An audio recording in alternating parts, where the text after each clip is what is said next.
Hey everyone, welcome to another episode of Classic Gaming Brothers. I'm Seth. And I'm Zach. And we are the Classic Gaming Brothers. You got it. That's us. That's right. That's right. This is our 27th episode. Yeah, pretty sure. Yes, this is so we're over the what was it, 25, you can rent a car with an adult. We had that. 26, 27, nothing happens from here on out. No, yeah. Till retirement. That's it. That's life. And then we'll end at like 65 or 65 and a half, and we'll take our pension and go. 1 year of Classic Gaming Brothers. Anyway, let's get into the thing that we do here and chat about video games. That is what we do. That is what we've created this brand to do. This brand to talk about video games. To talk about video games. So let's do it. So what have you recently been playing? Well, Seth, I've recently been playing Chex Quest HD for high definition. It recently dropped as of a few weeks ago, as of the airing of this episode, or rather a few days ago as of the recording of this episode. It is or about a week ago, I think, as of the recording of this episode. Yeah, it was a while ago. You're throwing me winks and stuff. It's weird. Something's in my eye. I thought you were trying to tell me something. No. All right. So I've been playing Chex Quest HD. It is a recent release from General Mills and the Chex team. It is a HD remaster, if you would, of the original first Chex Quest game for the PC, which we talked about in our episode on Chex Quest. Yes. It is a very nice remaster of the game. It is in full 3D in the Unreal Engine, I'm pretty sure, where you're fighting off, those Flemloids, and it's now fully voice acted. There's multiple characters, including a female Chex character and some assorted other pieces of party mix. They've embraced the Chex Mix versus the Chex cereal. Exactly, yeah. There's also an added multiplayer ability, which Seth and I played a little bit of on our Twitch. We actually got joined by the official Chex Mix Twitch channel for a bit, which was a fun little thing to happen. So yeah, I've just been enjoying that game so far. It's lived up to my expectations. No complaints. Well, I mean, I can always find something to complain about, but I'm enjoying the game for what it is. Did you beat the game with all the characters yet? Not yet. I played through Fred, who was the main Chex guy, and I played through Pretzel, who's the Bastion character. Oh yeah, how was that? It's fun. There's a fun little thing at the end of the game. Each character has kind of a special ending, and his is really funny. But beyond the skin and the different ending and the beginnings for the cinematics and the dialogue, there's not much change to the gameplay. It doesn't feel like it. I mean, I don't know. Maybe I feel like Pretzel might have been a little harder, but it might have just been me being bad at it at that point. Right. So I there's the gameplay doesn't really change up, and the levels don't really change up from what it looks like. I think you're just kind of playing through with a new set of eyes and a new set of quips, because all the characters kind of make little quips as they collect items and proceed through the level. Right. Now, do you feel like the game, would you have preferred a more true remastering, or do you like the kind of spiritual remaster, as it were? I think I liked the spiritual remaster. I think we already kind of got as close to a true remaster with Chex Quest 3, which came out back in 2008, because that's running on a modern source port of Doom that you can upscale that to 1920 by 1080p resolution. So that's probably the closest we're gonna get to a remastering of that nature. But for what Chex Quest HD offers, I think it's a fun little free game which it is right now. It's free on Steam to mess around with. I will say that if you haven't played the original game, it might be a little hard to jump into, because I think it is a very niche sort of game to play. I mean, I think Seth and I really enjoy it because that's a game we grew up with as the original Chex Quest, and we talked about that. But if it's not a game that you've are familiar with, then it might be a little harder for you to get into. Yeah, no, I would agree with that. Yeah. Though it is a pretty short game. I think there's 5 levels. Yeah, about 5 levels. I think it took me less than an hour to beat the entirety of the main campaign with Fred, and then about an hour or so with Pretzel, just because I died. Right. So Seth, what have you been playing on your video gaming? So actually, recently I've been playing around with a Raspberry Pi and have been playing around with the RetroPie operating system that you can get for the Raspberry Pi. Right, yeah. Where you can put numerous things on it. And I've been playing the X-Men arcade game, which is a fun game that came out in '92. And it's a side-scrolling beat-em-up game. And it's a lot of fun. I was playing with my fiance. We were going through the game together, and it was like a little break from your more like newer games or like your Switch games and stuff like that. Yeah. So it was a good kind of relaxing game, and because it's through MAME emulation, then you don't have to feed coins. You can just give yourself life, so you can actually beat the game without spending $1,000. Yeah, you could just keep. I think you can like assign a button to act as the coin input, so you can just kind of like rack it up. Yep, or let it go down because the only way you can change characters is if you die. So you have to balance a level of health between having enough if you want to play that character or running it down if you want to change the character. Right. Well, cool. It's a lot of fun. Well, actually, that's going to lead us into today's episode. Yeah, what a segue. I'm almost like it was designed that way. Today's episode, we're actually going to be talking about arcade cabinets. We've talked in other episodes about wanting to talk about arcade cabinets, so this is one of our first episodes where we talk about them. Yeah. So there is a lot to unpack with arcade cabinets. They were and still are kind of a entirely different console, as it were. Mm-hmm. They are their own thing, and they are still being produced today. There's companies like Dave & Buster's that have arcades, and various other type of adult or children entertainment locations that you can go to, right, that either have older arcades or new production arcade games, and or the very popular barcades that they now have out there. Right. With the resurgence of retro video game collecting, there's been some professionally produced home arcades that you can buy through a company called Arcade 1-Up, which sells like $300 mini cabinets at places like Home Depot and Walmart. They are smaller. They're about 4 feet high, and I think you can get a riser to crank it up to about 5 feet. They have a huge collection of them. I mean, they have the Teenage Mutant Ninja Turtles one, they have Street Fighter, they have Pac-Man, they have et cetera, et cetera. So it's definitely a market that is starting to come back a little bit since the heyday. So with that, we're going to specifically talk about beat 'em up games, right, within the arcade game genre. So we're going to talk about arcade cabinets, specifically beat 'em up games in the arcade cabinets. We know that there are plenty of arcade cabinets, shooters, drivers, all different type of genres out there within the arcade cabinets.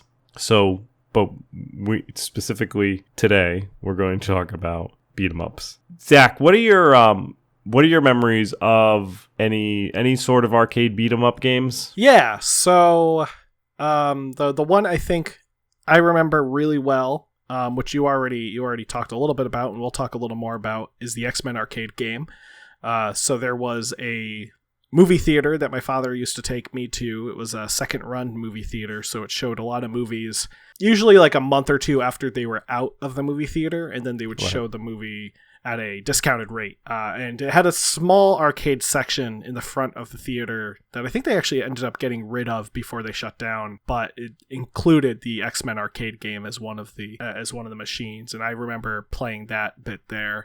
I also remember playing a little bit of the Teenage Mutant Ninja Turtles arcade machine, but I don't remember when and where I played it. I just remember playing it. Right. I'm fairly certain it might have been, there was a arcade that Seth and I went to very briefly up in Maine a long time ago. I don't know if Seth even remembers this, but we stayed in Maine by the beach, and there was a boardwalk that had like an arcade inside of what looked like a barn, and I remember we went to that arcade. York, Maine. Yeah, York. So we went to the arcade up in York, Maine, and Yes. I believe they had the Teenage Mutant Ninja Turtles machine in there that I think I remember playing. So in regards to my memories, I, of course, the X-Men arcade game is very much a staple memory of mine. I actually do remember it at that movie theater, but more so my memory is at a roller rink in Connecticut that we would go to as children, and it was Roller-Rama, I think it was called. A very type of roller. I think it's still an operation today. I wouldn't be surprised. They just need to pay the DJ. They may even still have the X-Men arcade game.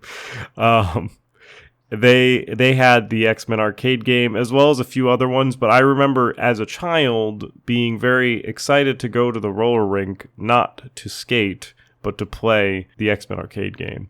Like, I didn't want to go rollerblade around. Or roller skate around. I wanted to go and I wanted to play the X-Men arcade game because I wanted to beat the game. And that's whenever we would have parties there with my friends, I would always try and get my friends together, and we would go and just beeline to the arcade machine to try and beat it, as beat 'em up games tended to be difficult. And because they tended to be difficult, they tended to take a lot of coins. I really also enjoy, in that vein, the Teenage Mutant Ninja Turtles game. I also have memories of playing. I have more recent memories of playing it as well, as I've encountered it in barcades as an adult now that I can drink and play games. Yeah. So there is some barcades that I've gone to that have had the Teenage Mutant Turtle game, as well as the Simpsons game. Right. Okay. Both of them play their beat 'em up style games. With those games, I think the best part is that you can have 4 to 6 players, and I don't think there's anything better than trying to cram in like 4 people around one screen and trying to button mash cooperatively. So I think that a big difference between the beat 'em up genre versus like the 1v1 combat, like Mortal Kombat or Street Fighters, the fighting genre, is that beat 'em up is very much a cooperative game where you're going against endless foes, where the fighting games is generally against either the AI or a human opponent controlling the other controls. Which I think is a nice element about beat 'em ups, is it because it's more cooperative. I think it, at least to me, always lended to be more of a fun time, because when you were doing well, it was due to how well you were cooperating and working with the other player. And when you're both doing bad, it's like, you start making fun of each other and being like, why are you so bad at that character? Swap out for this character, blah, blah, blah. It lended to a different form of playing games versus how most arcade games were, which were trying to get the highest score or trying to beat the other person. Right. I think also with that, I just want to kind of define a beat 'em up game before kind of talking about the beat 'em up games. You may be listening to this and you may understand exactly what we're talking about when it comes to a beat 'em up game, but you may have that thought of like, what is a beat 'em up game? So it is generally a side-scrolling game where you can sometimes move in 4 directions on the screen. Or sometimes it's only restricted to either 2 directions. You can either go forward or backwards. Some allow you to go up and down, forward and backwards. You are fighting essentially it is multiple wave of enemies, but they're in different parts of the stage. So you're in one part of the stage, you take out a bunch of enemies, that stage gets cleared, you get to move on, and you kind of get forward as you progress. Mm-hmm.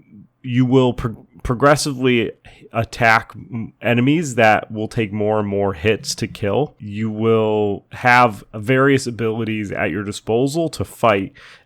Generally, you will have a main attack, which is something that can be repeated, such as a punch or like Leonardo's swords, or right. Many of the X-Men will just punch. Then you'll have like a jump ability, perhaps, which you can also combine with your punch, so you can jump punch. Then there may be like a special ability. So you sometimes would have the ability to also kick, punch. From what I remember of the X-Men arcade game, there was a joystick that controlled your movement, and then you had, at least I remember, I want to say there was button for the superpower, button for jump, button for punch. I want to say there was a kick. I want to say there was like 4 to 6 buttons that you can push. Yeah. I'm not. There's at least 3: jump, punch, and power. I know with at least a majority of beat 'em up games, they have kind of a wide variety of buttons. But the one thing that I think was nice about beat 'em up games versus fighting games is you didn't really have a ton of combination moves that you would have to do. So for example, in like Street Fighter, to do a Hadouken, I think it's like quarter circle back punch or something like that. You have to, do that whole combination of moves to get him to throw a Hadouken, where in most of these beat 'em up games, your characters would have special moves, but a lot of times would be activated on a button. A lot of times it would be activated on a button with having a certain amount of power or energy. Right. So like, for example, I believe in like the X-Men arcade game, when you're playing as like Cyclops, you can use an optic blast where he shoots the laser.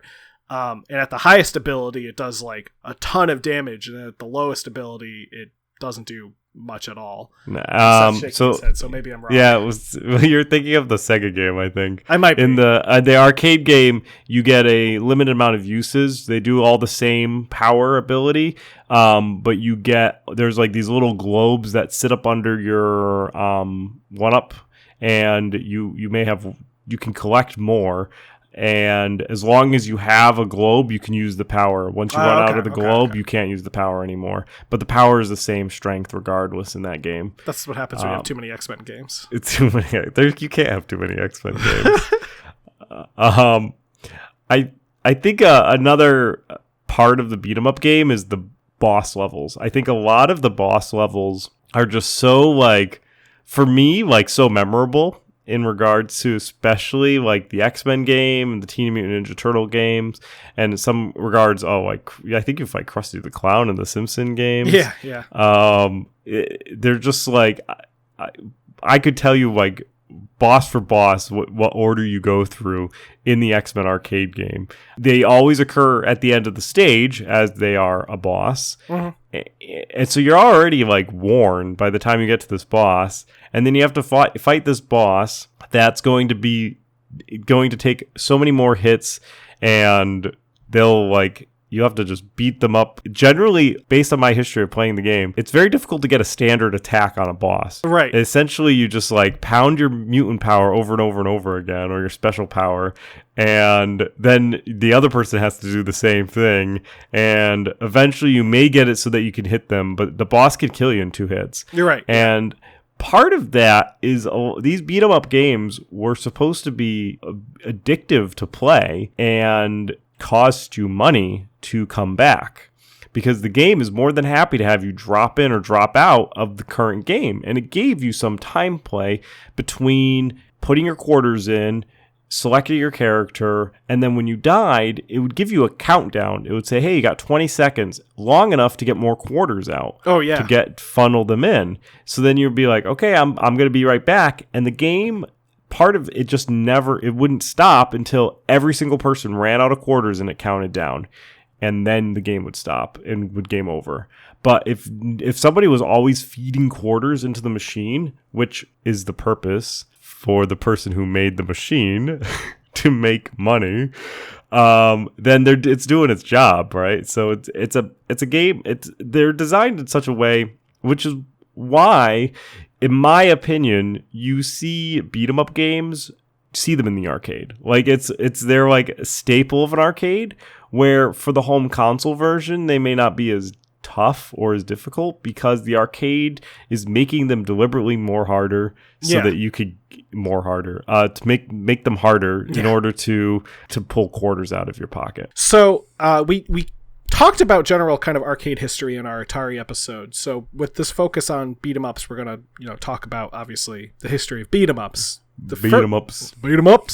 So the first beat 'em up that is really labeled a beat 'em up, even though it doesn't necessarily follow a lot of the mechanics that we would come to know and love from the beat 'em up genre, is a game called Kung Fu Master, which was released in 1984 by IREM.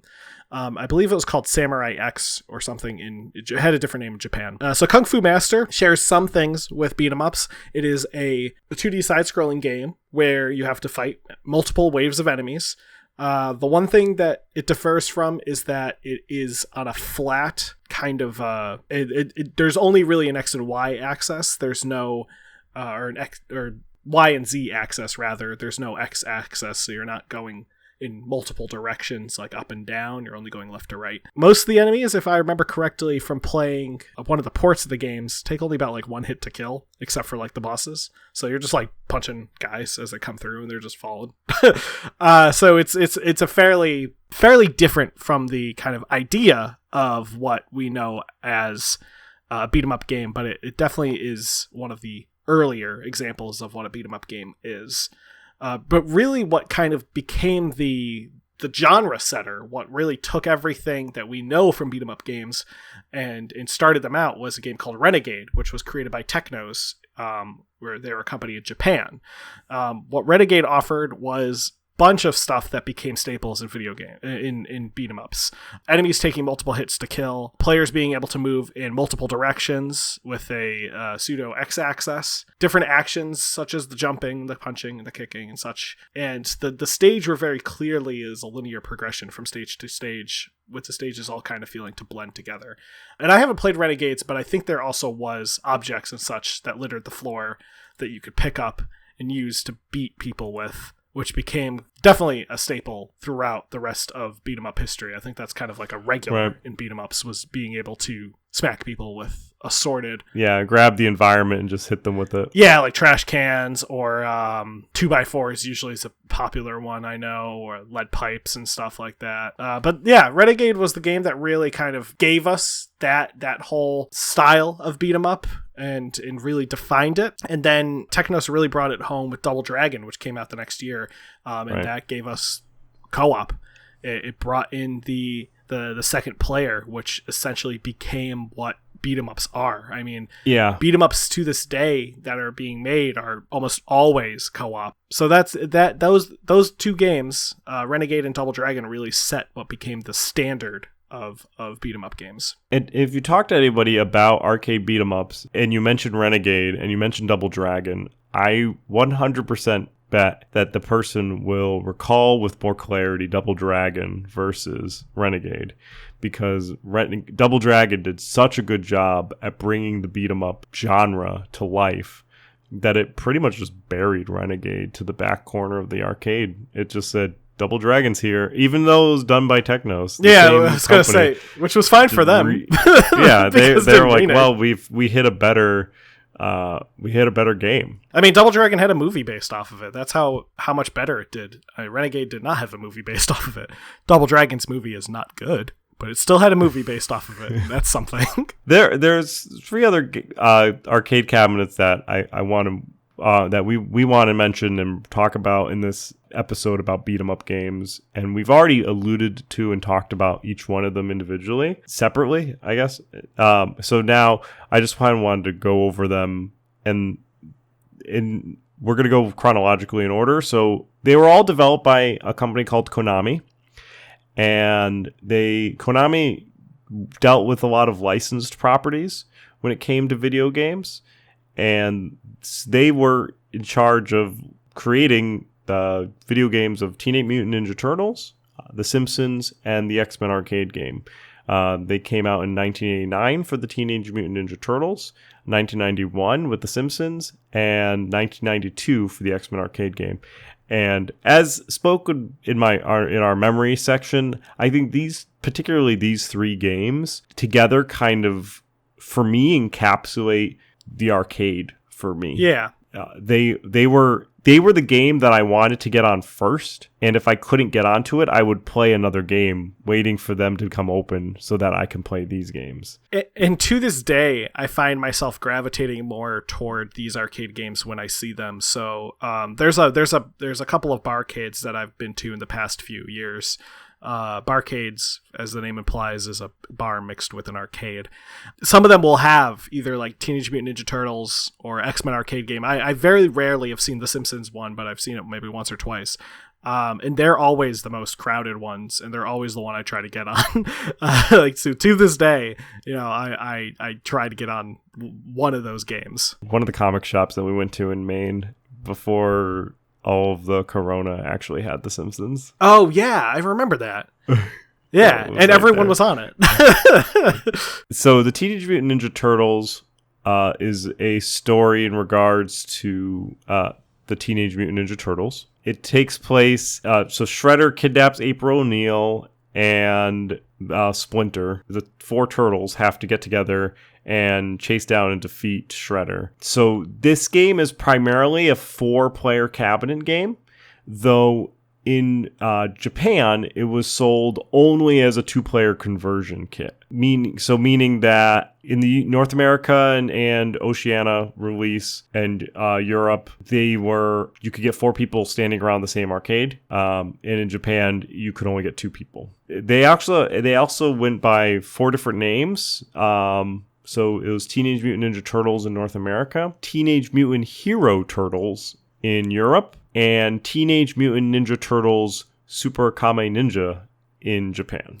Yeah, that Teenage Mutant Hero Turtles is actually was the branding of the entire IP in Europe due to some weird decision that the word ninja was too violent for children. Europe had a lot of arcade games that were either reprogrammed or retitled to have a less violent name to them. The most prominent example is Contra, which became Probotector in parts of Europe, where you're playing as robots as opposed to Rambo knockoffs. The bosses for the Teenage Mutant Ninja Turtles game were part of those like memorable bosses, and like I said, bosses for beat 'em up games for me is the best part of the beat 'em up game. I love what the boss looks like. I like what how the special challenge to defeat the bosses. I just think generally like the audio and that they make is really just sticks with you forever. Yeah.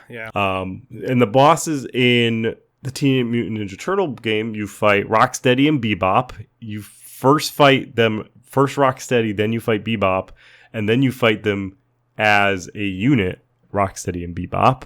Baxter Stockman, Granitor, General Trag, Krang, and then eventually Shredder himself. I really liked Baxter Stockman. Baxter Stockman. I want to say doctor. Baxter Stockman. I really liked him because he's the Fly. Yes. And that whole stage is happens up on a catwalk, and he's flying around, and it's just really I know I'm playing. It just makes me that I remember that part of the game more than I remember the beginning of the game or anything else of the game. Yeah, is that part of it.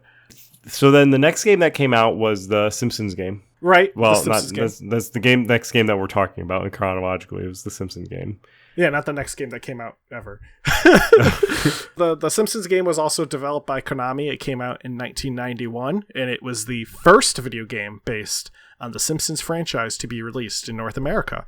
And similar to the Teenage Mutant Ninja Turtles game, it's a 4-player beat 'em up. You control members of the Simpsons family, and you're trying to fight enemies in order to rescue Maggie, who has been kidnapped by the villains. Mr. Burns. Yeah, Mr. Burns. Which is funny. So each one of these beat 'em up games, they have there's a reason. There's a revenge story or a rescue story for all of them. And that really comes from Renegade, where Renegade had a revenge story. So they're all pretty much taking their plot point from Renegade. Right. So, like in Teenage Mutant Ninja Turtle, April O'Neil and Splinter are kidnapped. In The Simpsons, Maggie is kidnapped, and that's a baby, so you definitely need to rescue her. And this in The Simpsons, they also have strong bosses, like different boss characters throughout the game as well, which culminate in fighting Mr. Burns in a battle suit. Yes, yeah. And I believe Krusty the Clown is one of them. Yeah, I think you fight through a lot of the, like, I think Krusty the Clown and I think maybe Sideshow Bob. So you fight through a lot of the kind of a lot of the characters on The Simpsons. This was one of the few games that actually has not really seen a re-release in really any form. So it was ported to the Commodore 64 and MS-DOS soon after its release, but this port was the one for the Commodore 64 was nowhere near close to the arcade game, and the one for DOS it was only fairly close in terms of visuals, but it definitely didn't play with the same kind of fluidity. But it was released very briefly on Xbox Live Arcade and the PlayStation Network back in 2012, and then both versions were pulled from the PlayStation Network and Xbox Live Arcade, and since then it has not seen a re-release. So it is a hard to come by game, and maybe someday Fox will, or I guess now Disney will, give up the rights to allow them to re-release it. One other thing about the Simpsons arcade game, though, that I wanted to include is that there's a fun little Easter egg in it for people who know anything about history of the Simpsons. So I guess Matt Groening at the time had this idea of introducing Marge to have bunny ears under her large hairdo that she has. For those who have never seen The Simpsons or have never seen a picture of a Simpson, Marge Simpson has this like stack of blue hair on top of beehive. I guess Matt Groening at the time wanted to have bunny ears under there to be revealed in some future episode, and the arcade has a little remnant of this. When Marge gets electrocuted, you see bunny ears underneath her hairstyle. That's fun. Yeah, so the little detail, I guess the arcade people were aware of before anyone else was aware of the secret that never was revealed. Each of the four family members has a unique style of fighting. Homer punches and kicks. Marge's has a vacuum cleaner that she swings. Bart has a skateboard, and Lisa attacks with a jump rope. If you are playing with multiple people, which you should be, two characters standing close to each other could mount a combined attack. So you can mix mingle, like Homer and Marge would hold each other ankles and roll around the screen or something like that. And you could also pick up items and you either throw or swing them, such as mailboxes, bowling balls, hammers, and all that. And once again, the game is kind of driving you. Once your life is all lost, you have to add more coins to keep the game going. The cabinets were either two cabinets or a 4-player cabinet, depending on the situation. And so the last cabinet of this kind of Konami trilogy of cabinets is the X-Men arcade cabinet, which I think is Seth and my personal favorite. I know it's definitely Seth's personal favorite. Absolutely. I remember when when that movie theater went out of business. I think the first thing you told me was, you're like, I want to go there and just grab that cabinet, because you're like, I'm definitely sitting in their storage somewhere.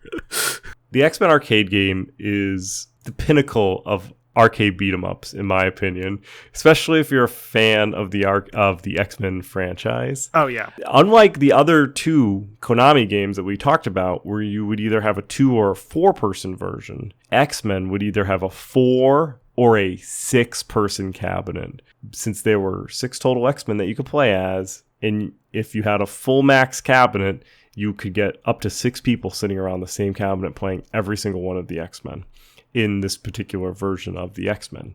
Now, this version of the X-Men is a very strange version of the X-Men. So this arcade game was released in 1992. Coincidentally, Fox released the X-Men cartoon in 1992.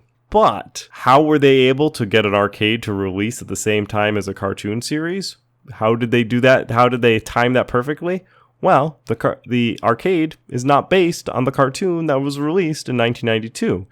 It is in fact based on a cartoon that was released in 1989, and there is a pilot called X-Men Pride of the X-Men. Pride spelled with a Y because it's for Kitty Pryde and her last name, and it is just like a pun on her name. X-Men Pride of the X-Men, where the plot was rescuing Kitty Pryde. This beat 'em up game had Kitty Pryde was kidnapped and she had to be rescued. I also think Professor Xavier is kidnapped as well. It happens. But he tells you to go get Kitty Pryde and then he gets kidnapped. It happens. Like in the beat 'em up, like you're with Charles Xavier, he's like, go get them.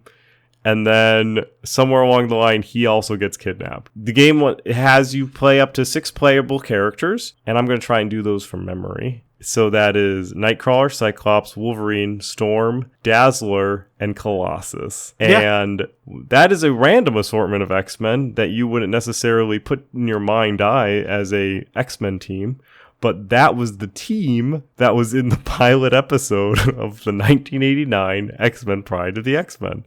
So that is why those X-Men are represented in the X-Men arcade game. Your objective is to stop Magneto and his army of Sentinels, mutant crocodiles, Reavers, and his team of supervillain cronies, where you fight through the Pyro, Blob, Wendigo, Nimrod, the White Queen, Juggernaut, and Mystique, and then of course Magneto himself. When I was recently playing, since I just recently played, I actually got up to Nimrod. I saw it was Pyro, Blob, Wendigo, the White Queen, and Nimrod is the order that I got through, and then we stopped playing after Nimrod. And it is a great beat 'em up game. So part of the gimmick is that in order for you to use your mutant powers, you must sacrifice your health to use them. Okay. And if you drop under a certain point of health, you can't use your mutant powers anymore. But you can also get bonus mutant powers, which you can store as an item. So as long as you have health or have those glowing balls that are representative of you having mutant powers, then you can use your power. They did also have a 2-person version of the game as well. And the six person cabinet had a double screen. Yeah. So they made a double wide setup. I think the one at the movie theater was a 4-person cabinet, if I remember correctly. But yes. There were also some amazing scripts. Yes, the game was plagued with some translation issues, I guess you could say. For one example, is Magneto will say, "I am Magneto, master of magnet." And also the other famous line where, to put it in context, the X-Men are walking while fighting, through these waves of enemies, and they get to a cliff, and Magneto rises up from in front of the cliffside and says, "X-Men, welcome to die," and then shoots lightning at the cliffside, which then explodes and you drop down. Yes. They also only used 2 voice actors in the original recording. Good. One for the male characters and one for the female characters. So that's one of the reasons that everyone sounds the same. The game is, you kind of do the same thing, but it's like all beat 'em up games, and where you can just kind of do the same thing of beating people up. The game was also on iOS and Android. I think it's still available on the Android market. It's no longer on the iOS market. It's also one of those games that's very difficult to track down to play it through distribution channels. Yeah, it like the Simpsons game, it was available on XBLA and PSN, and was also pulled at some point. A fun fact about that port, though, apparently, because of some licensing issues, they had to re-record all the dialogue for those ports, but they kept the bad translations. So the dialogue was re-recorded by new voice actors, but they still kept the "Welcome to Die" and "I am Magneto, Master of Magnet," which is beautiful. I love it. I think what's cool about it as well is because this was 92 when the game was made, and they had double screens, or it looked like it was one contiguous screen. These were CRTs as well. They were not like LCD screens. And there wasn't any type of technology. The technology that they had in place was a physical mirror that reflected part of the screen back into where you're playing, so that it created this effect of a single large screen. Right. I think that type of engineering in arcade cabinets is not seen anymore, because we can just accomplish things with bigger screens or more technology, like more software or something to figure it out. Where like classic engineering of just throwing a mirror in there to fix it is something, I think, a unique part of this game as well. This game, as well as many of the other beat 'em ups, worked on a strategy of having to be on a different axis as your enemy when you could. Yep. So there wasn't a lot of like blocking or countering in these games. There was attacking and attacking. And so in order to avoid some of the attacks, you had to actually physically move yourself outside of the axis that the enemy was on, which is a strategy for beat 'em up games. Oh yeah, definitely. I think all three of these Konami games, I think, were very cool in terms of not only utilizing the IPs that were provided to them, but also really building what became, I think, three of the best beat 'em up games out there. There is two more beat 'em up games that I wanted to talk about, and I'm going to surprise Seth with these. But I wanted to always fun. talk I like about surprises. These. I don't know if Seth's actually played these, but I've played through both of them through a modern port of them, and they fit perfectly because they came out in 94, so they came out after the X-Men game. But these games are the two Capcom beat 'em ups, Dungeons and Dragons Tower of Doom and Dungeons and Dragons Chronicles of Mystara, which are the Dungeons and Dragons beat 'em up games that were created by Capcom, also and distributed by SSI here in America for the arcade. I think I'm familiar with. I think it's. I'm sure it's not Mystra. It might be Mystra. Yeah. Yeah, it's for the game with. I'm familiar with the Dungeons and Dragons with Mystra. I don't think I'm familiar with the first one that you said. Can you explain the kind of like how is it like Golden Axe? Yes and no. So both games are actually all part of a storyline called the Chronicles of Mystara. So the first one, Tower of Doom, is kind of similar to Golden Axe. You play as a few different character types. There's the fighter, the elf, the cleric, or the dwarf. Fighter is balanced, has range and power in terms of swinging his sword and such. The elf is short range with a smaller sword, packs less of power, but has some arcane spells at her disposal. The cleric has fighting skills similar to the elf, but he can also heal, and he can use some divine spells. And the dwarf is a short range attack, and he is the most powerful character because he has some quick combos that he can execute. The storyline is you play as these guys going through Dungeons and Dragons settings. It is Mystara. It is Mystara. It is Mystara. It's okay. MYS. Yeah, it's Mystara. So the first game was the Republic of Darrakin is under terrible siege as the number of monsters and their attacks arise. The group of 4 adventurers step forth to rescue various areas. And they are revealed that the attacks are masterminded by the Arch Lich Deimos. And the follow-up game actually adds some more character types. I believe there's like a wizard that they add into it, and a thief, which kind of adds up some newer player types. I think the real cool thing about these games, and I've played through both of them through the modern port Chronicles of Mystara, which was released on PSN, Xbox 360. It's on the eShop. I think you can get it for the Switch.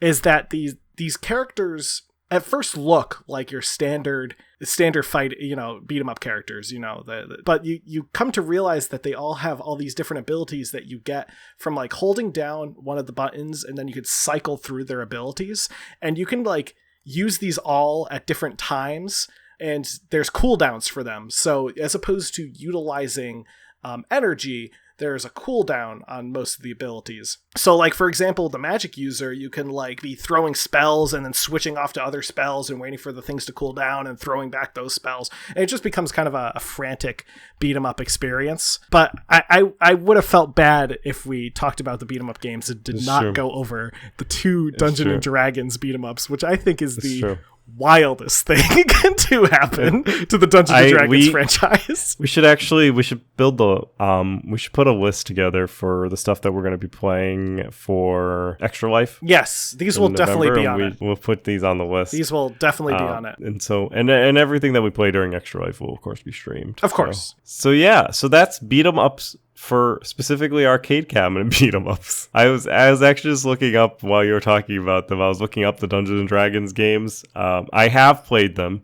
and they have some mint looking cabinets. Oh yeah, they look awesome. there is one that is $2,000 on eBay, and very tempting. Oh my gosh, they look so cool. Like there's one that I'm looking at now. It just looks awesome. Like the marquee of all of the characters. There's another one that the marquee is just the logo, that classic golden logo, Dungeons and Dragons. So It's a very, very nifty, very, very cool thing to exist. But I know, Seth is a big Dungeons and Dragons fan, so I wanted to make sure that we talked about those. And I think that we probably will revisit at least SSI sometime in the future. Oh, definitely. SSI made a lot of Dungeons and Dragons and video games, specifically like classic video gaming.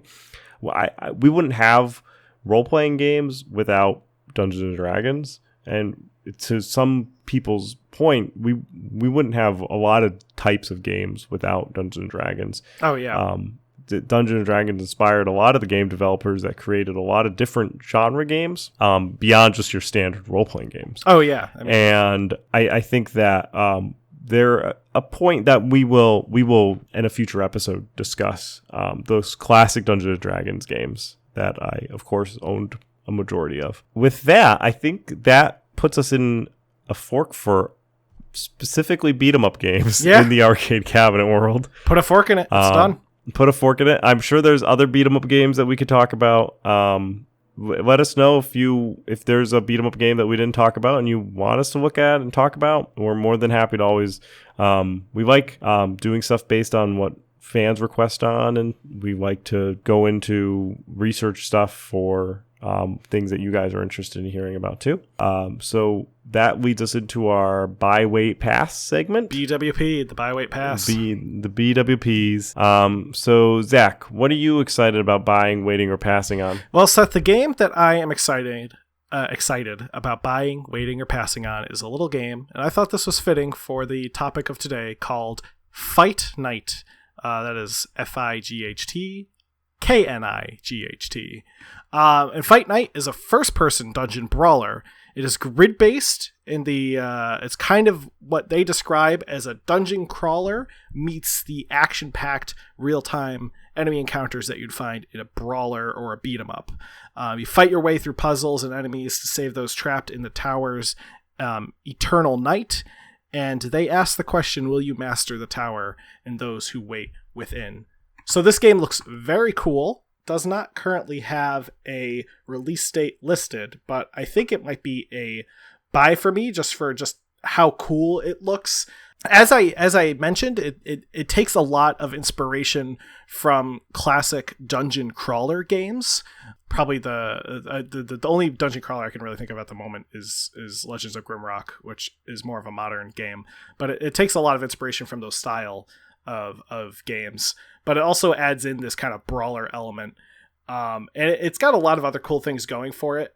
There's like a whole like sports arena mode that you can enter in where it looks like you're like throwing discs at each other in first person, like playing like football with the other enemies and such. It just looks like a really cool game, and I really love the art style. It's kind of a retro aesthetic, but has kind of an exaggerated kind of artistic style to the characters.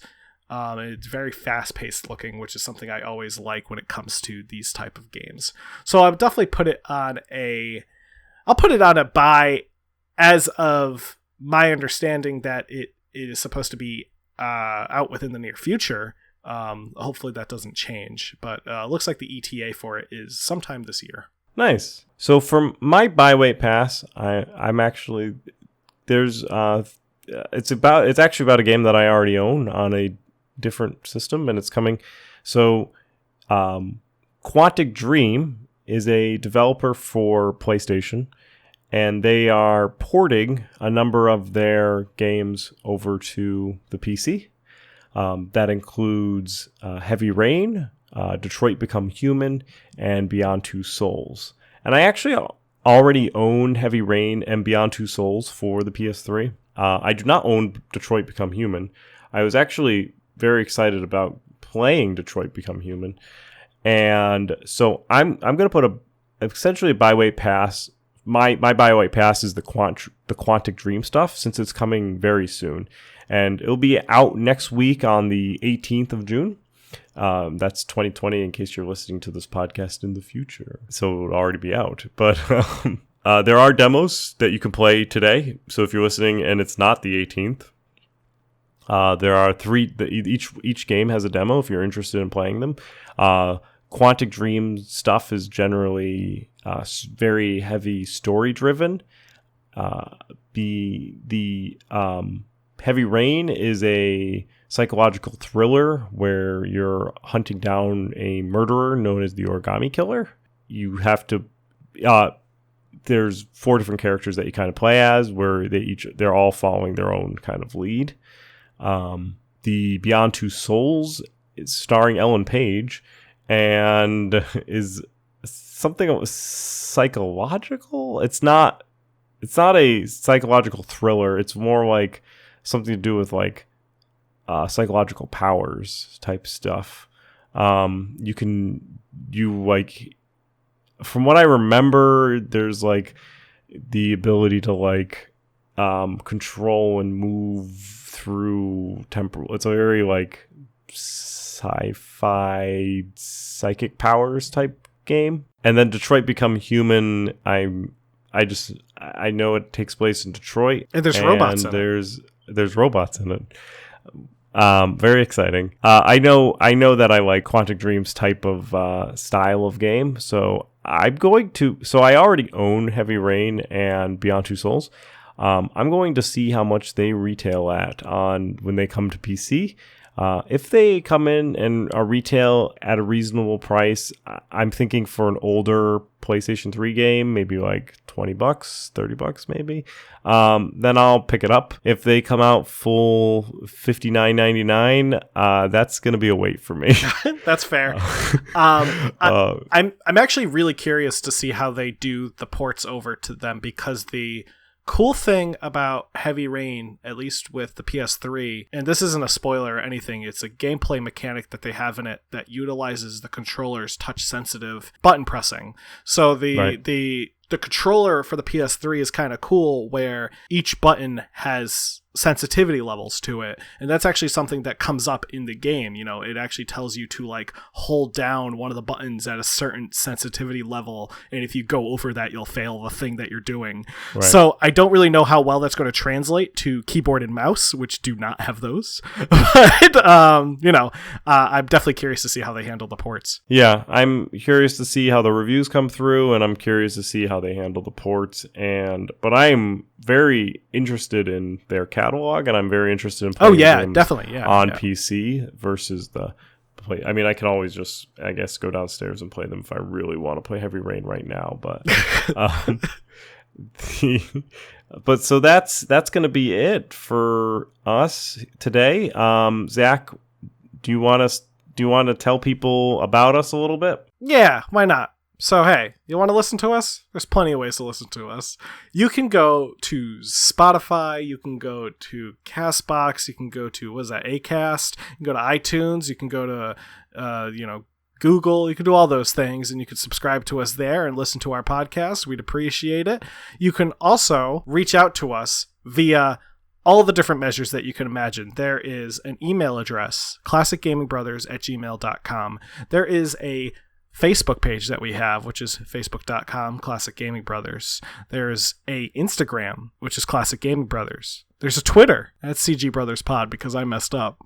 There's also our website. You could go to www.classicgamingbrothers.com and get all the cool stuff that we have there, which is, has links to our episodes, has some bios and stuff about, me and Seth, if you're curious about what we look like. It has our photos from like a few years ago. And then and our meme master general.